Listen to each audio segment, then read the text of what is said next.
So if you watched my last vlog last week and you watched it to the end, you might have noticed that I mentioned I was going to share this week. Next video, I'm going to share some of my movement exploration practices that's helped me tune in with my senses better and sort of give me more awareness and really kind of treat awareness like a skill, using your senses as a skill. I am by no means an expert. It's something still fairly new to me, and it's a bunch of ideas that I borrowed and adjusted from other people, and I'll try and mention all of them if I remember. These are in no particular order, they're just some ideas. So probably the first thing that brought to my attention that I wasn't using my full senses, consciously at least, were my eyes. And in this case, they have bags underneath them. 3 children. I think it was probably a combination of Katy Bowman talking about casts for the eyes.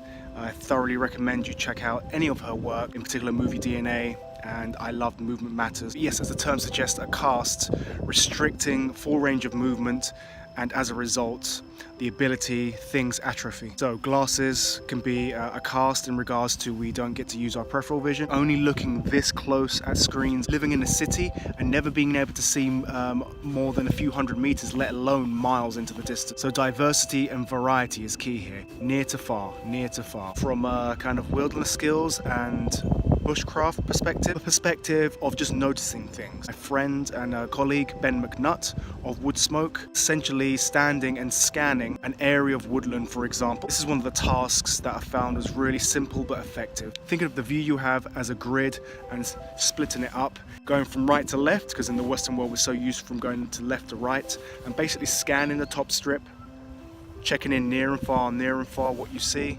scanning the middle strip, along the top, 1, 2, 3, and we're going to scan from right to left, taking in near and far. What's the furthest thing you can see, what's the nearest thing you can see, and working your way. And do it as many times as you feel is right.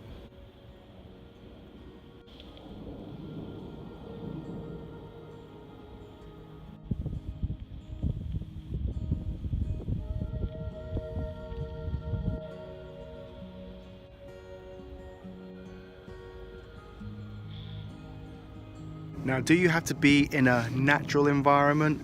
No, of course not.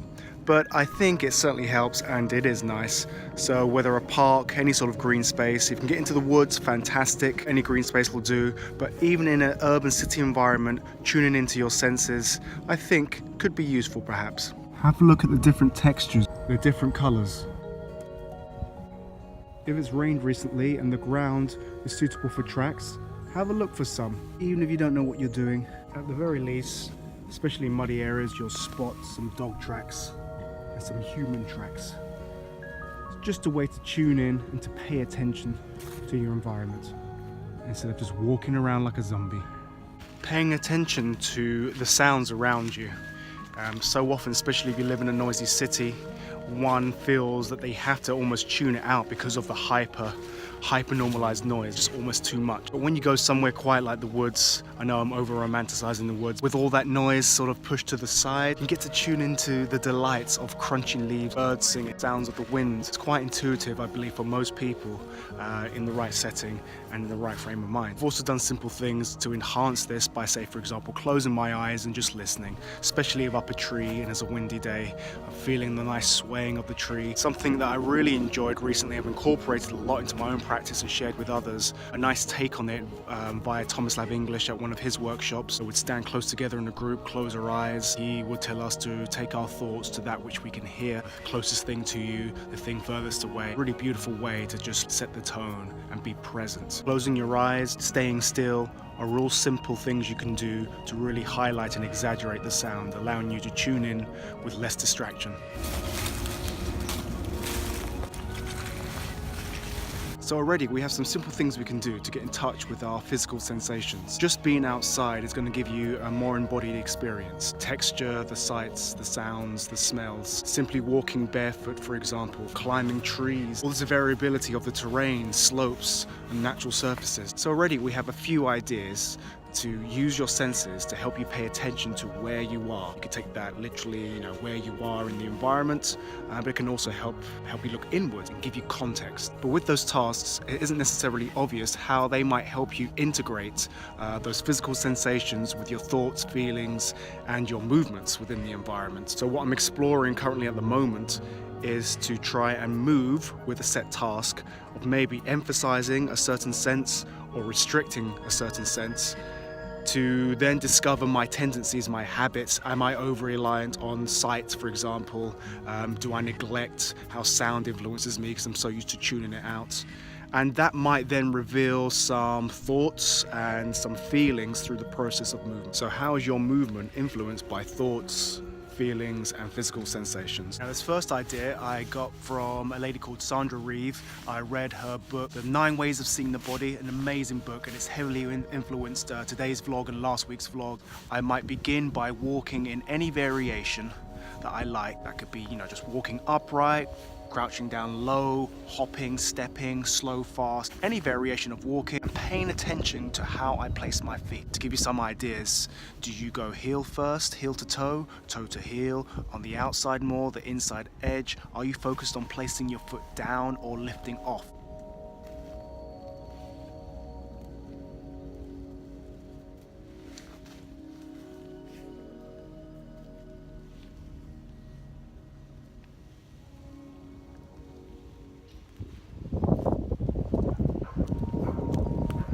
One idea. Move around bipedally however you like and pay attention to how you place your feet. You can enhance that process by, for example, closing your eyes, and it will make you much more aware of touch, and that in itself can reveal something. I'm very much dominated by vision, how much I'm going, where I'm being led by my vision, and it goes for most of us in a predominantly vision-based culture. Already that could reveal something to you. By closing your eyes, as well as being more in touch with touch and how you place your foot, you also might become more aware of the sounds as well. So next we're going to extend that task. Now you can touch the ground with your hands, move how you like, basically from standing to low walking to crawling. But you're going to close your eyes, still pay attention to how you place your points of support on the ground. See if you can be led by sound. Can your movement be initiated by the sounds around you? Difficult to do when it's a quiet day, and it can be taken super literal, like you hear a sound, you startle, and that's just for you to discover. There is no right or wrong here. Your interpretation of how the sounds initiate and lead your movement.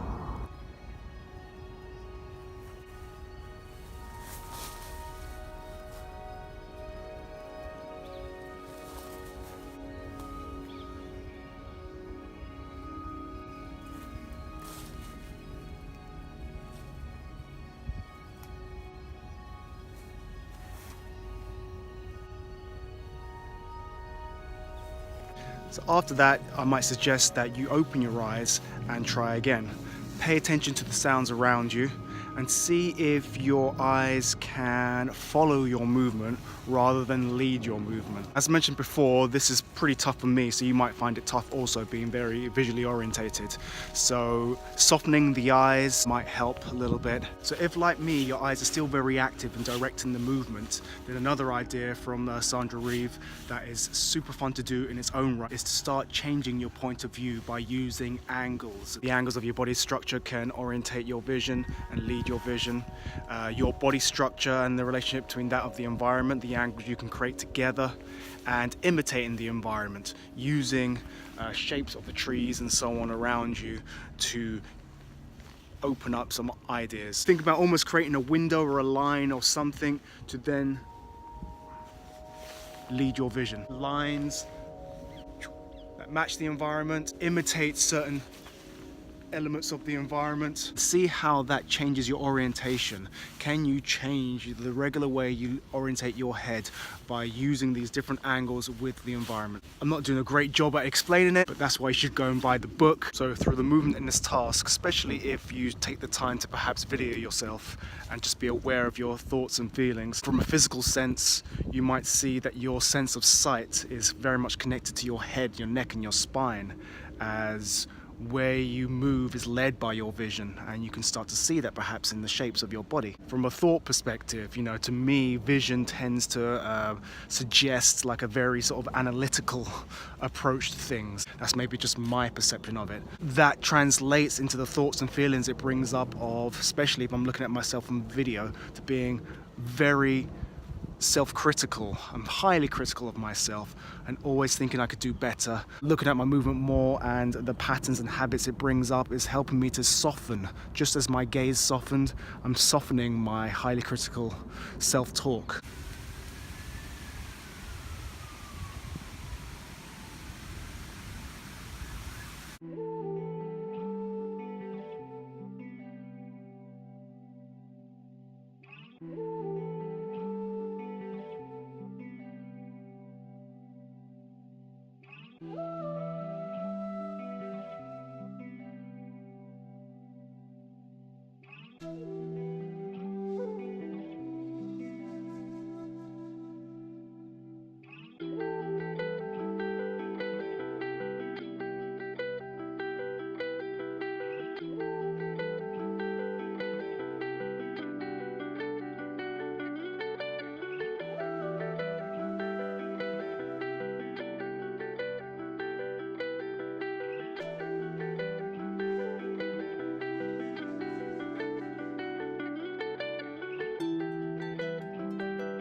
I hope that gives you some ideas. If you feel that you're the type of person that kind of loses their body, that is overusing your sight to the exclusion of other senses, then hopefully that might give you a little springboard to go forth and explore. And of course, the obvious thing to do is to not look at the screen all bloody day and actually get outside and make up your own explorations and tasks and ideas. Let's not overcomplicate things. So this is vlog number 9 of 12 of the experiment of making myself do a vlog every week. I really appreciate all the feedback, everyone taking the time to like and comment, much appreciated, thank you. Please do subscribe if you haven't subscribed yet, it would mean a lot to me. And yeah, I'll see what happens. I'm going to get to number 12 first and I might continue, depends.